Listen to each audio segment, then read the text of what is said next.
Absolutely. So my name's Hussein Muhammad Ali, and I'm the director at Hussein Muhammad Ali CPA Professional Corporation.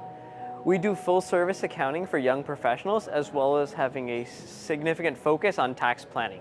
So a lot of estate planning, sale planning, just making sure that business owners are taken care of from the start of their business journey all the way to the end.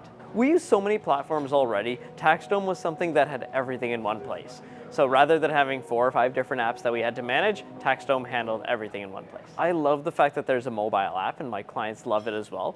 But I also like the fact that there's a messaging system that's built in within it, so I can chat with my clients directly while also being in a secure platform. So I don't have to worry about them sending me WhatsApps or text messages. They can all be in a centralized platform.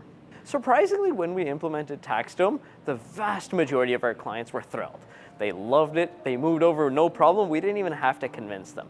And for the few that didn't, we told them, that's fine. If you're not comfortable with it, we'll bring you in slowly, and we're happy to say that now we have 100% of our clients on TaxDome. I love the fact, like I said, it's everything in one place. It's growing, it's expanding, the amount of features that are there are continuing to improve, and it really takes into account the feedback that I put in. So a lot of the time when I put in a feature request or when I see somebody make a feature request, it's not just ignored, it ends up actually adding to the app and improving the experience.